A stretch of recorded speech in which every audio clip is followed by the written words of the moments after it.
إن يغب عنا السنا أو يزد فينا العنا من لنا إلا كنرجو ربنا. إن يغب عنا السنا أو يزد فينا العنا من لنا إلا كنرجو ربنا. Afin de trouver une solution efficace à nos jeunes, afin qu'ils puissent se reposer sur le vivant et non sur le vivant. وأعتذر إن أطلت على مسامعكم وجزاكم الله عنا أحسن الجزاء وأجزل لكم الأجر والعطاء.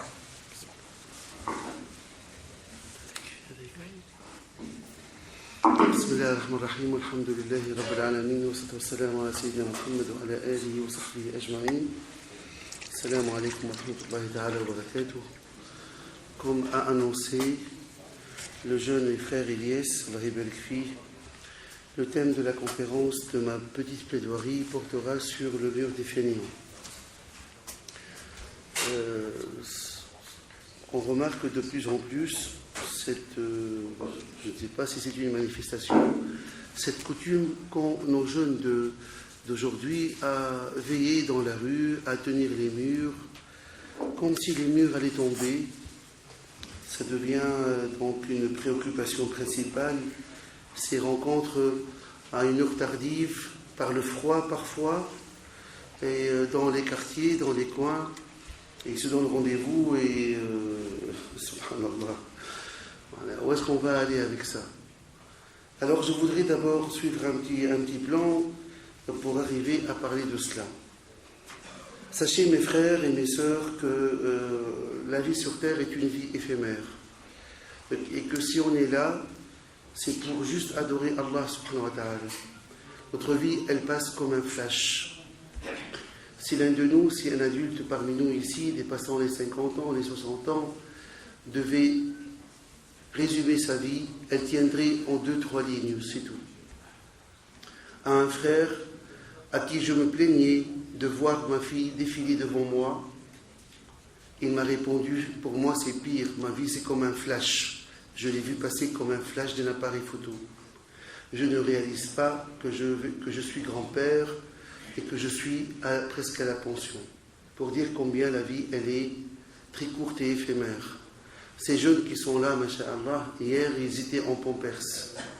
Aujourd'hui, les voilà, jeunes hommes de 20 ans et plus. Donc la vie, en fait, c'est un mirage. La vie est un mirage, une illusion, une image fictive, à laquelle beaucoup de gens s'accrochent, mais en fait, ils s'accrochent à rien. À rien, puisqu'elle passe trop vite. Nous sommes tous des matricules, chacun de vous et moi. Nous sommes un numéro de carte d'identité, ou encore de pension nationale ou numéro national. Dans quelques temps, dans quelques générations, 2-3 générations, on aura été oublié comme si on n'avait jamais existé. Je prends l'exemple de nos petits-enfants qui vont prendre un jour notre album de photos, parce qu'il y a beaucoup de gens qui aiment bien se faire photographier, qui font des albums depuis la naissance. Maintenant, ce sont carrément des DVD, etc. En prenant cet album, ils se disent, c'est qui ces gens-là, ces vieux, ces schnocks qui sont là?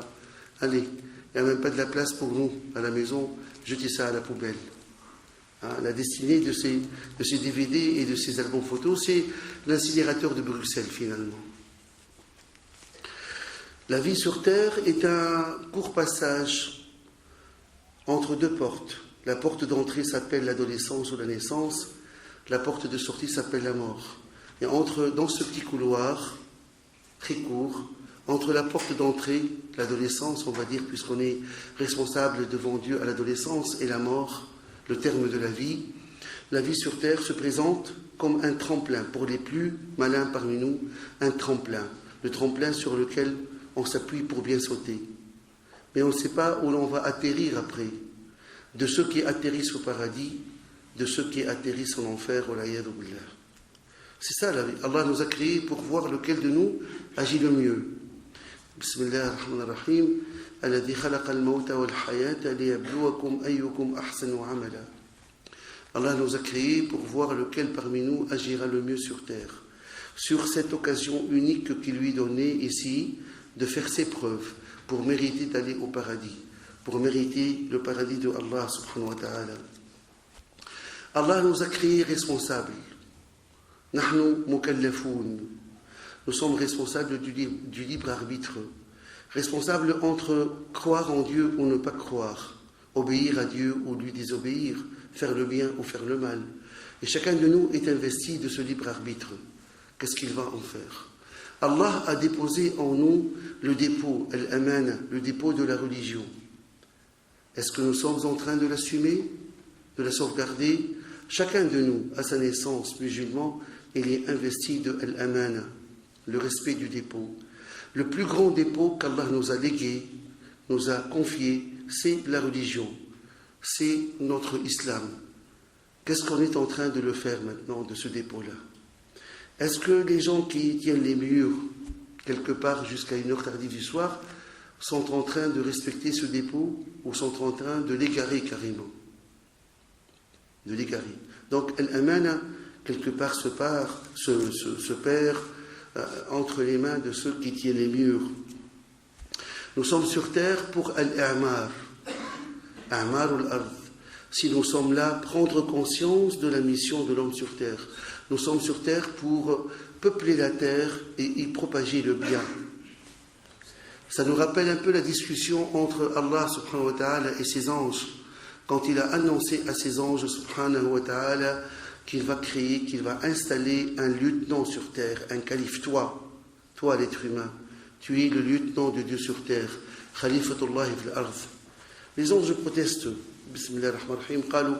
قالوا أتجعل فيها من يفسد فيها ويسفك الدماء ونحن نسبح بحمدك ونقدس لك قال إني أعلم ما لا تعلمون. Ya Rabbi, Ya Allah, est-ce que tu vas installer sur terre ceux qui vont y déverser le sang et la corrompre alors que nous sommes en train de te glorifier, de te sanctifier? Allah leur a dit, je sais ce que je fais, vous ne savez pas ce que je fais. Nous sommes là pour al-i'mar, peupler la terre et propager le bien, de ne pas la corrompre, mais installer dans la terre la paix, la justice, et en premier lieu l'adoration de Dieu subhanahu wa ta'ala. Et de là, je passe à l'utilité des sciences et du savoir. La Belgique, l'Europe dans laquelle nous sommes, je ne jette pas des fleurs, c'est la vérité. L'enseignement en Belgique donne l'opportunité à chacun de nous d'être un cadre supérieur, de faire des études universitaires. Alhamdulillah. Donc, l'importance de la science en islam est primordiale. Le premier ordre de Dieu dans le Coran, c'est Iqra.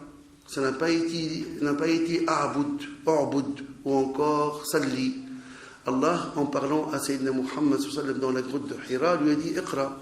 Il aurait pu lui dire Amen bi ya Muhammad, A'budni, Salli, Iqra. Car cet ordre-là, l'impératif du verbe lire, c'est la porte ouverte à l'acquisition du savoir, de la science et de la connaissance.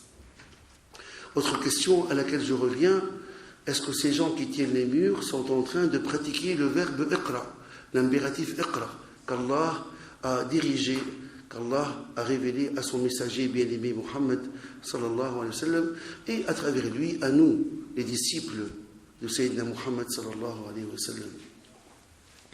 Le proverbe dit Dhul aqli yashqa fi an-na'imi bi'aqlihi wa akhu al-jahalati fi ash-shaqawati yan'amu.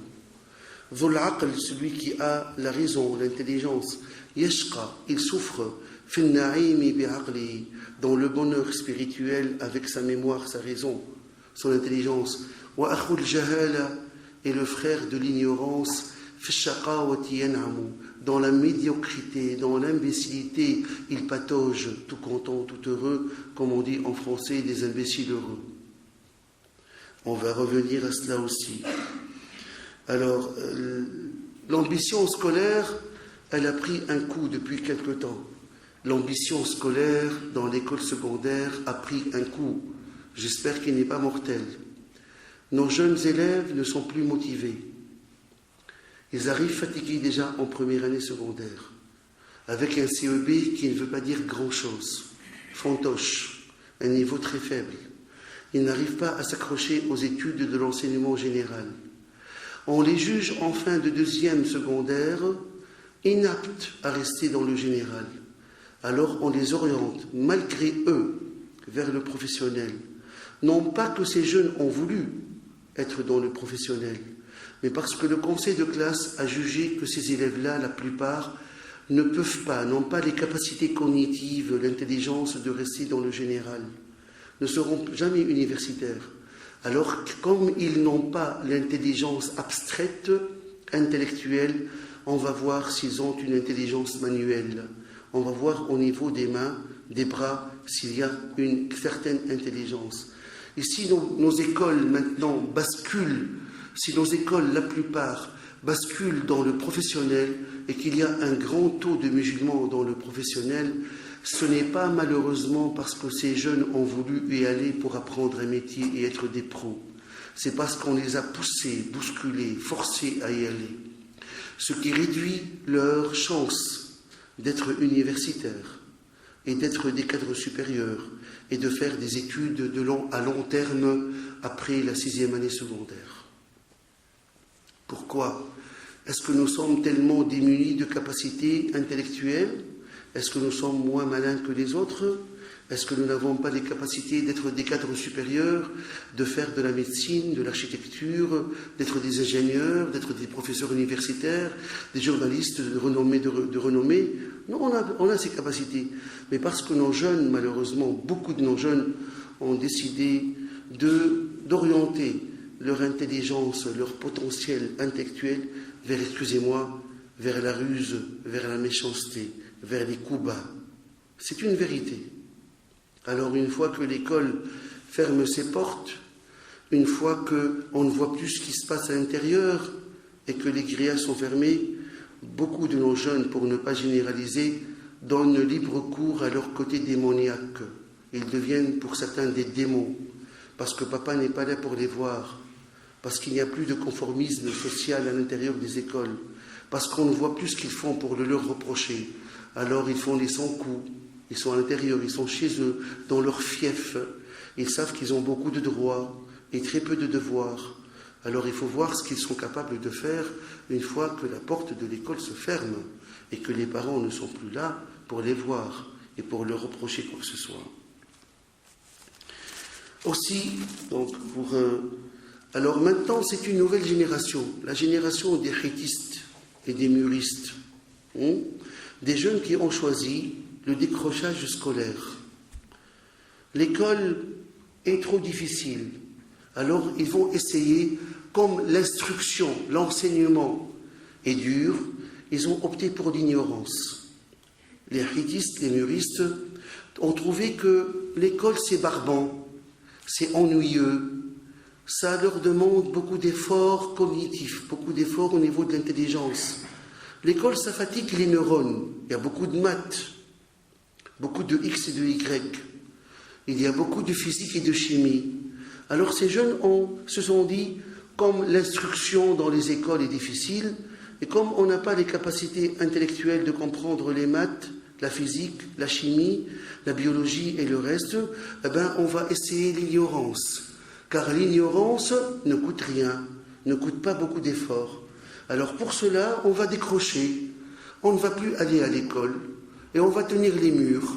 À un certain âge, vers l'âge de 14-15 ans, en pleine crise identitaire, en pleine crise d'adolescence, il commence à brosser les cours, à redoubler. Le type, il a 18 ans, 19 ans, il est encore en 3e professionnel. Qu'est-ce qu'il y a? Tu es un blédard? Tu viens du bled? Tu viens d'arriver? Non, monsieur, je suis né ici. Mais explique-moi, tu as été dans l'enseignement spécial? Ah non. Mais à 19 ans, tu devrais être en 2e année universitaire. À 19 ans, tu dois entamer ta 2e année de faculté. Qu'est-ce que tu fais en 3e professionnel? Explique-moi comment tu es encore en 3e année à 19 ans. Allez savoir. Le type, il fait une halte, en une année, il fait 2-3 écoles. Il commence son école dans l'école X, 2 mois plus tard, il est renvoyé. Le type, il vient à l'école avec ses biceps, pas avec sa tête. Il défie tout le monde, il brave l'autorité de l'école, il bousille les cours, il entraîne les autres dans son sillage, il fume dans la cour, il roule les joints sur les escaliers, il est en train de courir des filles en bavant comme dans les bandes dessinées, en zoomant sur elles. Le type, le pauvre, on ne sait pas comment définir cela. Il est mal dans sa peau. Et il entraîne dans son sillage tous ceux qui voient en lui un exemple, un caïd de quelqu'un qui a du culot, du courage. Walayadu billah. Alors, pour finir, on le met à la porte. Il n'est plus sous obligation scolaire, il a plus que 18 ans. Il le met à la porte, il trouve un nouveau métier. Ce métier consiste à faire le géomètre dans le quartier. Il devient un géomètre. Il descend les rues et il les remonte toute la journée. Il descend, il remonte. À la fin, il devient un excellent géomètre. Il connaît la géographie de son quartier parfaitement bien, au centimètre près. Il vous dit où chacun habite, le numéro de sa maison, et on peut l'engager dans les travaux publics et à la commune pour faire des projets dans le quartier, puisque le type est devenu un géomètre. Et comme ce sont des gens désœuvrés, ils ont renversé le cours des choses. Ils dorment le jour et ils veillent la nuit. Ils dorment jusqu'à 2h, 3h de l'après-midi, ratant la prière du Sabah. Parce qu'ils rentrent à la maison juste à la prière du Sabah, pour ne pas la prier. Et ils se lèvent après l'Asr, vers l'Asr. Là, la journée, elle commence pour eux. Là, c'est le café. Le café.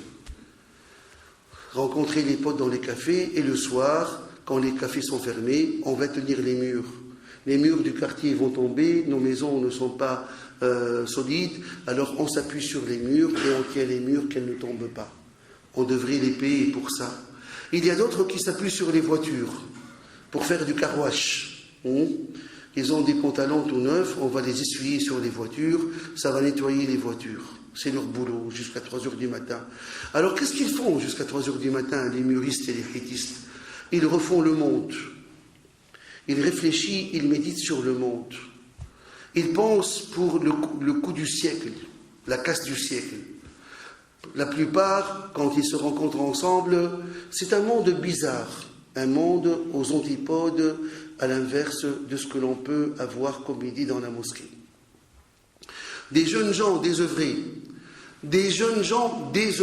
sans travail, sans aucune spécialisation, sans avenir, sans ambition, sans amour pour la famille et pour l'école. De quoi vont-ils parler? Ils vont parler de la casse du siècle. Quelle est la banque, la mutualité, la poste que l'on pourrait attaquer sans trop d'incidents, sans se faire attraper? Comment préparer ce coup? Si ce n'est pas le cas, on va parler de dealer. Il faut bien de l'argent pour fumer, pour payer son café. On va parler des moyens, les moyens les plus faciles pour gagner de l'argent. Dealer de la drogue, vendre le rabra, vendre l'hashish et compagnie. Il faut bien s'occuper, il faut bien avoir une rentrée d'argent. Si ce n'est pas le cas encore, il y a des gens qui veulent apprendre vite à conduire, sans permis de conduire. Alors, quel serait le feu rouge où l'on pourrait s'attaquer à une femme au volant et faire du carjacking, la tirer, l'occuper, quelqu'un qui viendrait à gauche pour toquer à la fenêtre, pour demander leur autre chose, l'autre qui viendrait à sa gauche à elle, et ouvrir la portière, l'arracher de son volant, de son siège, la ruer de coups la ruer de coups par terre, la défigurer, la dévisager, afin qu'elle ne puisse pas se défendre, et puis prendre la voiture et aller faire le crash. Une fois qu'on a roulé pendant 2-3 heures, cracher la voiture et la laisser quelque part. Ça, ce sont les idées de nos jeunes. J'ai vu des gens dans ma vie bizarroïdes. Ils n'ont rien à voir avec les Maghrébins que je connais et qui sont là-bas. Ils longent les voitures en plein jour. En plein jour, vers l'après-midi, ils sont en train de marcher ce collant en voiture pour voir s'il n'y a pas quelque chose à voler. Ils ont une grosse clé dans la main pour casser les vitres des voitures vite et fort. Et ils voient s'il n'y a pas un GPS qui traîne, un GSM qui traîne, un sac qui traîne, pour casser et pour voler, en plein jour. Quand ils n'ont rien à faire, ça c'est les plus gentils, ils prennent une chose pointue et hop, ils vont faire leur autographe sur les voitures, sur la peinture de la voiture, a'oudhu billah. Ça, ce sont des Mohammed et des Abdallah qui pensent ainsi et qui agissent ainsi. Wal'iyadu billah. Les hittistes, le soir, ils sont là, dans le froid, ils parlent. Alors, ils deviennent des géomètres, des penseurs, des philosophes. Ils parlent de tout et de rien. Question de dire je suis là. Et la frime. Ils sont tous des Vandamme et des Arnaud Schwarzenegger. Le soir, quand vous voyez trois jeunes se parler entre eux, croyez-moi, il y en a un qui prend la parole, il a frappé, il a tapé, maguiri par-ci, kouguiri par-là, il a allongé trois d'un seul coup. Ils deviennent tous forts et braves, masha'Allah. Ils deviennent tous des... et ils ont tout dans les muscles, s'il y en a, c'est quelque chose. Rien dans la tête. À propos de rien dans la tête, regardez-les comment ils s'habillent, comment ils sont. Tout dans les baskets, rien dans la tête. Pour les pieds qui schlinguent, pour les pieds qui puent, il te met un Air Max ou un je ne sais pas comment on appelle ça. Ça veut dire des chaussures de 150 €. Il porte dans les pieds des chaussures de 100 € à 150 €. Et il n'a pas dans sa tête des connaissances qui valent 5 €. Si tu résumes tout ce qu'il a ici, Wallahi al-Azim, sa connaissance, il n'y a pas 5 € de connaissance là-dedans. Mais dans ses pieds qui puent, il investit chaque mois entre 100 et 150 €. Un ancien de mes élèves me raconte, il me dit, un ancien de mes élèves, mon frère ne fout rien et papa lui a donné le grenier. Il touche 400 € au CPAS chaque mois, il ne veut pas travailler. 400 €. Que va faire un désœuvré avec 400 €? Il me dit chaque mois, chaque début de mois, il va acheter de nouvelles baskets ou de nouveaux baskets. Et le reste, c'est pour acheter l'archiche. Le papa ne veut pas le perdre, ne veut pas le mettre à la porte. La maman, elle couvre ses enfants comme une mère poule. Et une partie de nos malheurs vient du fait que nos épouses sont ignares, analphabètes et qu'elles donnent raison à nos enfants qui sont dans le mauvais chemin. Alors le petit, il profite du système. Sa maman, elle le couvre, elle le protège contre la méchanceté de son père, entre guillemets. Alors il mange gratis, il vit gratis. Il se chauffe gratis, il téléphone gratis, il fait tout gratis. Et les 400 €, 150 € pour de nouvelles baskets et 250 € qui restent pour acheter sa dope, pour acheter son hashish. Il m'a dit quand je monte chez lui au grenier, sur chaque palier de l'escalier, il y a 2 à 3 paires de baskets. Le type, il est content de ses pieds. Il marche la tête à l'envers. Il vit pour ses pieds. Il investit tout pour ses pieds, et rien pour sa tête. Tellement que parfois, quand je dis à l'un de mes élèves, est-ce que tu as une bibliothèque? Est-ce que tu n'aurais pas des livres sur l'islam de référence, comme la biographie de Sayyidina Muhammad sallallahu alayhi wa sallam, comme par exemple Al-Halal ou Al-Haram de Yusuf Al-Qaradawi, ou encore Minhaj al-Muslim de Abu Bakr al-Jazairi? Tu dis non, monsieur, je n'ai rien. Et subhanallah, tu investis dans les vêtements, dans la nourriture et dans les baskets, et tu n'es pas à investir un livre tous les 6 mois, tous les 3 mois, un livre de quoi t'éduquer, de quoi apprendre ta religion, de quoi avoir des références. Alors nos amis hittistes, ils sont tout à fait à l'antipode de ce qu'on appelle l'islam.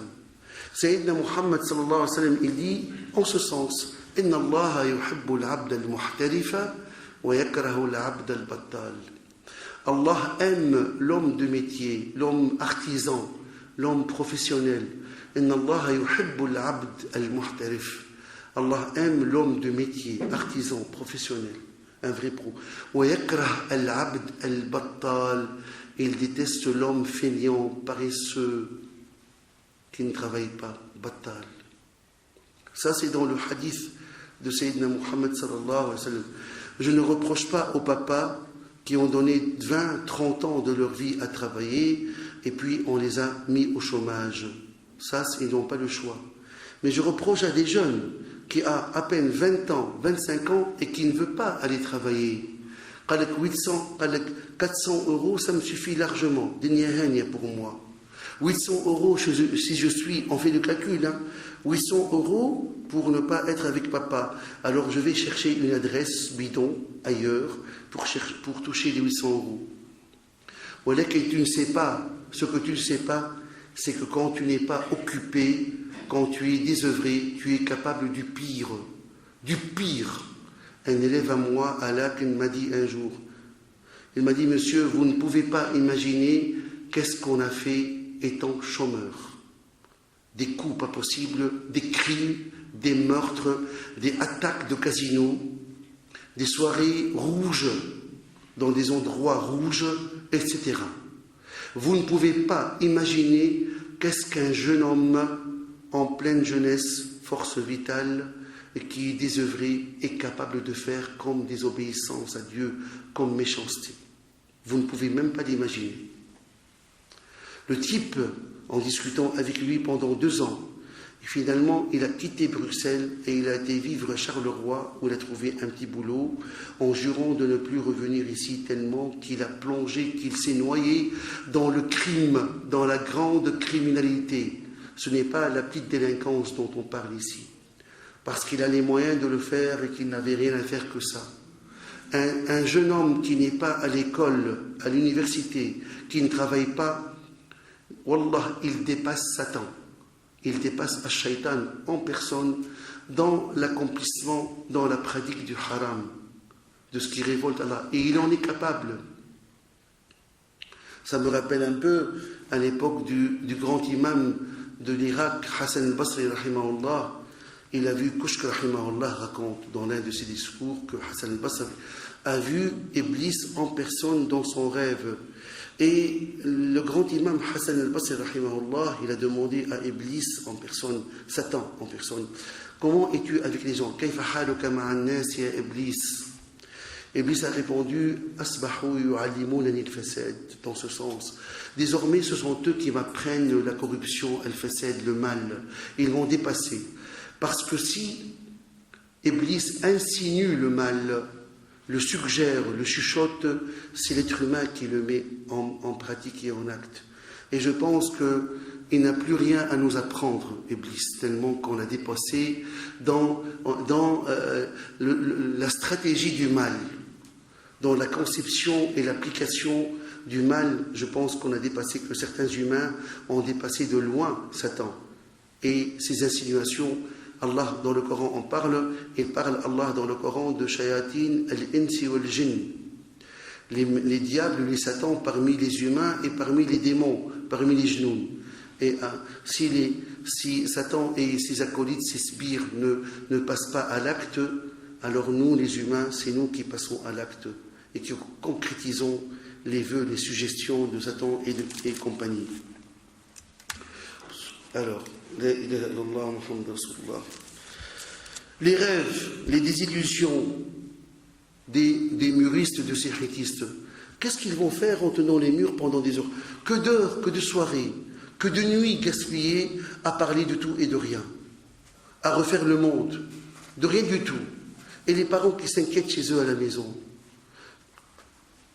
Imaginez un jeune homme en été, ceux qui sont mariés, ils savent, 25 ans, en été, dans la chaleur, de quoi va-t-il parler avec ses potes?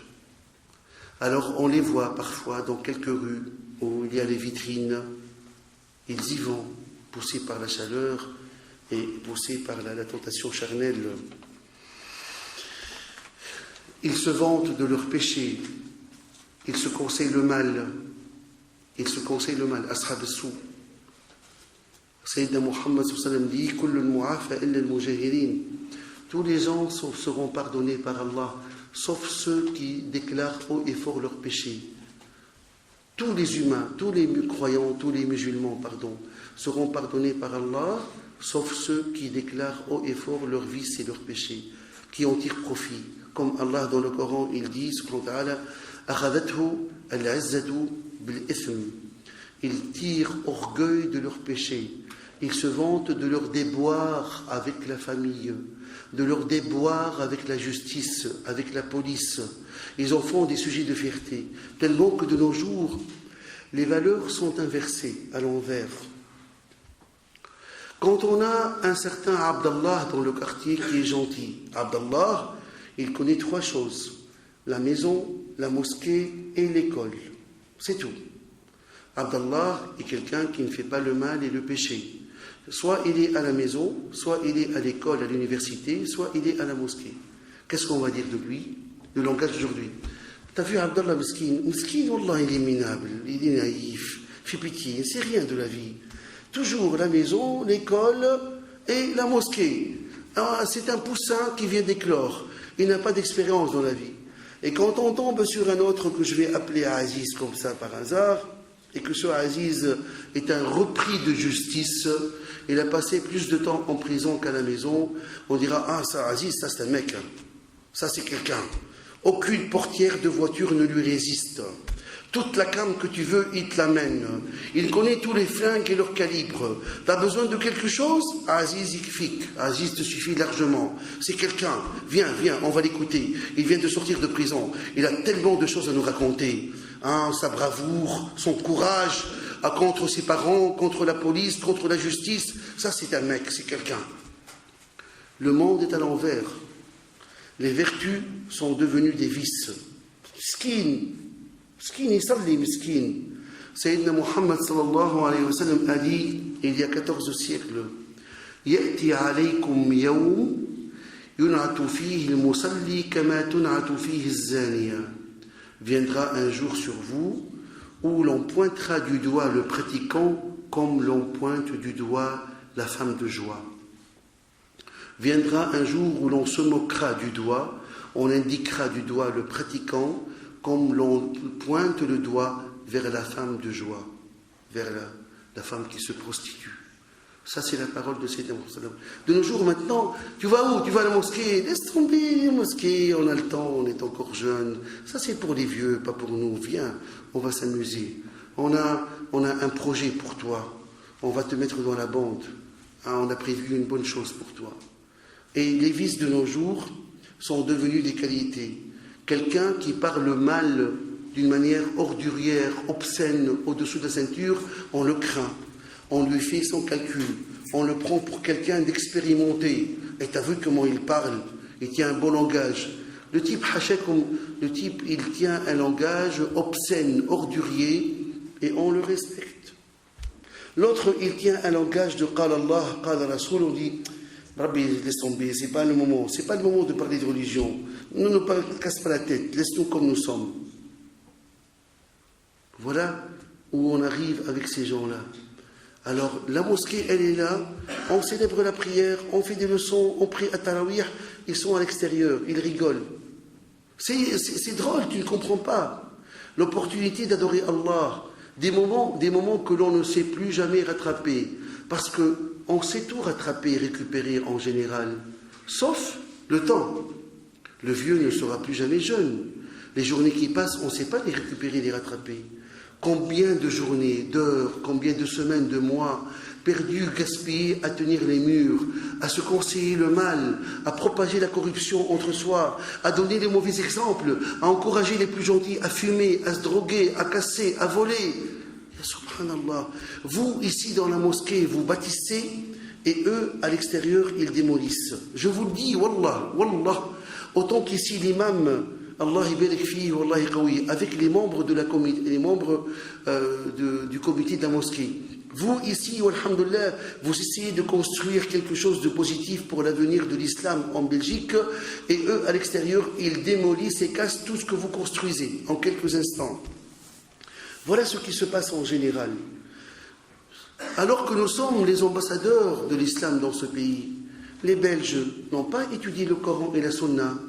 Les Belges, ils jugent l'islam à travers ton comportement et le mien, car nous prétendons être musulmans. La masse de la population belge n'ont pas étudié le Coran, je me répète, mais ils savent qu'il y a parmi eux des musulmans. Alors ils vont juger l'islam à travers toi et à travers moi, car nous, on est des musulmans. Alors si nous, on est bien, ils vont dire l'islam est une belle religion. Regardez comment sont les musulmans. Honnête, propre, intègre, droit, correct. Mais sinon, on est hachés comme des haïtistes et des muristes. La cigarette, rouler les joints, entre guillemets. Je rappelle toujours cette blague qui m'est arrivée personnellement. Un jour de Ramadan, je quittais l'école. Et en bas des escaliers, j'ai surpris un jeune de 5e professionnel en train de rouler son joint en plein Ramadan avant Al-Maghrib. Je lui ai dit, malheur à toi, qu'est-ce que tu fais? Il m'a dit, monsieur, ne vous inquiétez pas, je ne vais pas le fumer maintenant, je vais le fumer après le Maghreb. Je le roule maintenant, mais je vais le fumer après le Maghreb. Il se justifie, le type. Il n'est pas en train, monsieur, il n'y a rien. Je ne suis pas en train de désobéir à Dieu en plein mois de Ramadan, de la piété, du retour à Dieu, de la réconciliation, de surveiller sa langue et ça. Non, non, je vais le fumer. Ne vous inquiétez pas, monsieur. C'est après le Maghreb que je vais le fumer. Quel langage tenir avec ces jeunes-là? Regardez, les hitistes. Il y a des gens qui réfléchissent de travers. Alhamdulillah, il y a des gens âgés, je ne veux pas pointer les doigts vers les uns. Alhamdulillah qui nous a donné le chômage. Allez, comme ça, on peut s'occuper de nos enfants, par exemple. Et on peut prier 5 prières à l'heure à la mosquée. C'est un raisonnement que vous tenez. Alors que Sayyidina Muhammad sallallahu alayhi wa sallam, il est formel. Allah déteste l'homme désœuvré, l'homme qui n'est pas artisan, l'homme qui n'est pas un homme de métier, qui n'a pas une profession et qui vit comme un parasite aux dépens des autres. Et parmi les signes de la fin du monde, comme a dit Sayyidina Muhammad sallallahu alayhi wa sallam en répondant à l'ange Jibril, quand il a dit à quand l'heure, et le Nabi Muhammad sallallahu alayhi wa sallam a répondu, l'interroger sur l'heure n'en sait pas plus que celui qui interroge. Alors quels sont ces signes? L'ange a dit, et Sayyidina Muhammad sallallahu alayhi wa sallam de répondre, lorsque l'esclave donnera naissance à sa maîtresse, lorsque la fille commandera sa mère et la mère en deviendra l'esclave, lorsque l'esclave donnera naissance à sa maîtresse, et que tu verras les va-nu-pieds, les dénudés, les parasites, les chômeurs, et les parasites et les bergers rivaliser entre eux pour bâtir toujours plus haut. Lorsque tu verras les va-nu-pieds, les dénudés, les parasites et les bergers rivaliser pour bâtir plus haut. Alors je pose la question. Un argent qui est gagné sans effort physique, sans donner de soi-même, vous pensez qu'Allah va le bénir? L'argent que pourraient se procurer les jeunes en faisant le coup du siècle, en volant dans une maison, un homejacking, maintenant on change le mot, c'était carjacking, maintenant c'est homejacking. Est-ce que cet argent va leur profiter? Le proverbe français dit « mal acquis ne profite jamais ». Vous connaissez, vous, des dealers qui sont heureux dans leur vie? Oui, monsieur, moi je connais un qui a fait une maison. En dealant, il a acheté 2 ou 3 immeubles. Allez voir sa vie avec sa femme. Allez voir comment sont ses enfants. Allah, il le fait payer cash sur terre. Peut-être qu'il a acheté 1 ou 2 maisons, mais allez voir la tamara dans laquelle il vit jusqu'au cou. À cause du mal, du poison qu'il a propagé dans la société. C'est quelqu'un, un vecteur de la mort. Quelqu'un qui deal, quelqu'un qui vend de la drogue. C'est quelqu'un qui vend la mort à tout coin de rue. Il bousille les neurones de nos enfants. Car la chiche, ça bouffe les cellules du cerveau.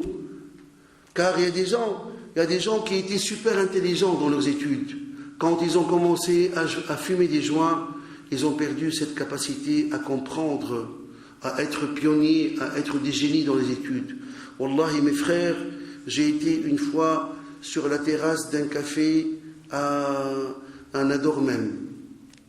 Et passé devant nous, quelqu'un ébrété comme ça, qui marche comme un robot automate et qui prenait sur les tables tout ce que laissaient les clients du café. J'ai dit à mon hôte, à l'homme qui m'a qui m'a invité là-bas et qui m'a fait héberger chez lui, c'est qui celui-là? Il m'a dit, ce jeune homme que tu vois était le meilleur élève de son école, un génie en mathématiques. Il surpassait tous les autres.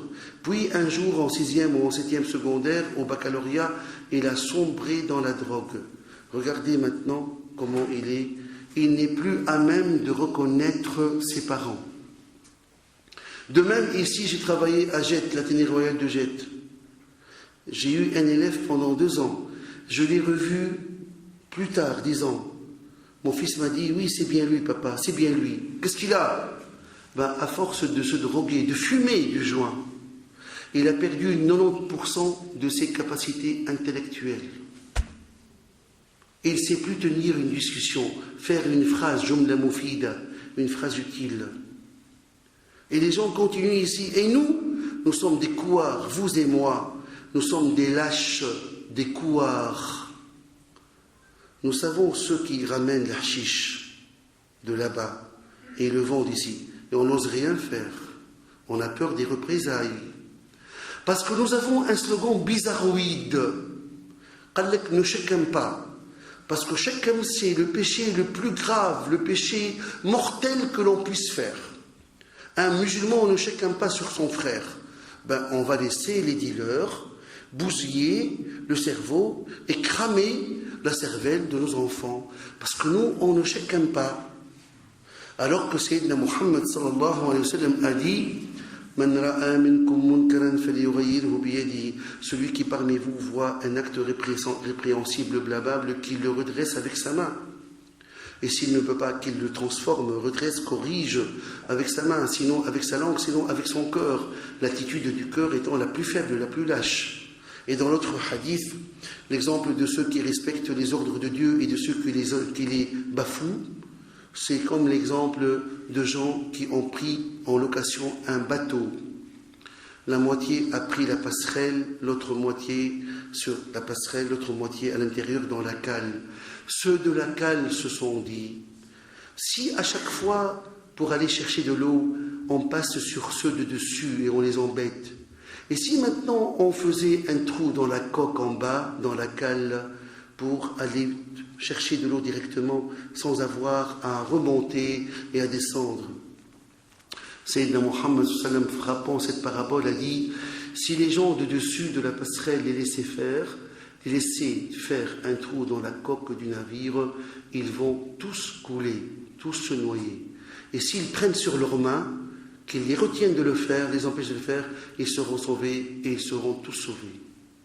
Alors maintenant, moi je vous le dis, nous sommes à la croisée des chemins. Est-ce qu'on va laisser le mal nous submerger? Ou est-ce qu'on va se mettre dans la main pour combattre le mal dans toutes ses formes? Je vous interpelle, vous les gens de la mosquée, qui devez rayonner à l'extérieur de la mosquée. La mosquée n'a pas uniquement son rôle éducatif à l'intérieur des quatre murs. La mosquée doit rayonner à l'extérieur, sur ceux même qui ne viennent pas.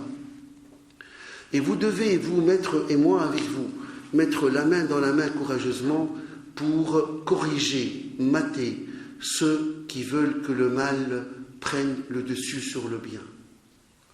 On est à la croisée des chemins, où nous, on se tait, on cède le terrain, on a peur des représailles, on ne veut pas du mashakil avec ces gens-là qui n'ont ni foi ni loi, qui n'ont pas de scrupules, qui n'ont pas la crainte de Dieu, et nous on recule, et eux ils avancent jusqu'à nous envahir, où vous et moi on met la main dans la main pour les réprimer, pour les corriger. Et à tout bout de chemin, dans les cafés, on va les sortir, les arracher en disant « rentre à la maison ». Que chaque parent commence par cela. J'ai dit un jour à mon fils, quand tu es à l'extérieur de la maison, moi je ne peux pas dormir. Tu le comprends ou tu ne le comprends pas? Moi je ne suis pas passif de manière à aller dormir quand toi à minuit tu n'es pas à la maison. Où est-ce que tu peux être à minuit? La nuit est mauvaise conseillère. La nuit est très très mauvaise conseillère. On est capable de n'importe quoi dans la nuit, n'importe quoi. Aller se saouler, aller dans les lieux de femmes, de filles de joie, aller voler, se pointer de des couteaux. La plupart des crimes se passent la nuit. Tant que tu n'es pas à la maison, que tu n'es pas rentré, moi, tu as beau avoir 25 ans, travailler, avoir ton salaire, ta voiture de service, je veux m'assurer que tu es à la maison. Parce que moi, je suis un papa vivant, je ne suis pas encore mort. Le jour où tu quitteras la maison, tu vivras tout seul, là, je me reposerai. Mais tant que tu es sous mon toit, tu es sous ma responsabilité. Et je dois veiller avant d'aller dormir que tu es bien à la maison. Nous aussi, je m'étonne de voir des gamins de 13-14 ans qui sont dans la rue à 11h à minuit. Où sont les parents? Où sont les parents? Où est-ce qu'ils se cachent? Ou bien on fait la politique de l'autruche. L'autruche, elle fourre sa tête, sa gueule dans un trou et elle dit « je ne vois rien, tout se passe bien ». Il n'y a pas de chasseur à l'horizon. L'autruche, elle met sa tête dans le trou, et elle dit « il n'y a pas de chasseur à l'horizon, donc tout se passe bien, il n'y a pas de danger ». Subhanallah. Donc les parents doivent être derrière leurs enfants, surtout vous les jeunes qui êtes de nouveaux parents, alhamdoulilah. Tenir les enfants, expliquer aux enfants qu'il y a des règles, des normes à respecter dans la vie familiale, qu'on ne peut pas outrepasser. Nous sommes liés tous ensemble par les liens de la fraternité, par les liens de la foi en Allah subhanahu wa ta'ala. Ce que tu fais me touche, ce que je fais te touche. Nous sommes astreints à vivre ensemble dans la même société. Et tu portes ma religion, tu dis que tu es musulman, alors inéluctablement, inévitablement, ce que tu fais a de l'incidence sur moi et vice-versa. Nous sommes tenus d'obligations morales dans les deux sens. C'est pour cela que tous ces hitistes, toutes ces occasions perdues, la communauté musulmane a besoin de cadres.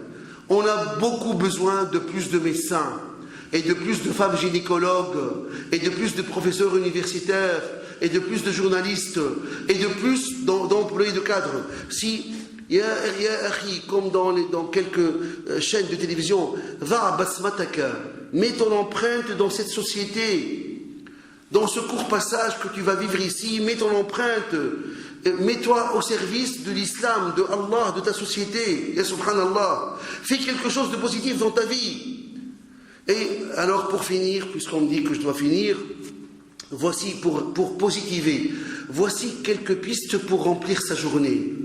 D'abord, je rappelle que ce monde, il est fait pour ceux qui se lèvent tôt. Sayyidina Muhammad sallallahu alayhi wa sallam a imploré Allah pour ceux qui se lèvent tôt. La vie, elle est faite pour ceux qui se lèvent tôt et pas ceux qui se lèvent tard. Et Allah, il les a bénis, ceux qui se lèvent tôt, notamment pour la prière du subh. Car toutes les portes s'ouvrent après. Quand tu pries la prière du subh à l'heure à la mosquée, wallahi, toutes les portes s'ouvriront devant ton visage. Wallah, ta journée, elle sera belle. Et tu n'auras pas de tamara. Et tes affaires, elles seront conclues, Inch'Allah, toutes conclues, toutes faites, si tu pries la prière du subh à l'heure et à la mosquée. Allah va se charger de te trouver des échappatoires et des solutions, des issues à tous tes problèmes, rien que parce que tu as prié la prière du subh déjà, tu as bien entamé ta journée. Ne renversez pas le monde à l'envers. La vie nocturne est celle de Lucifer. La vie nocturne est celle de Satan et de ses complices.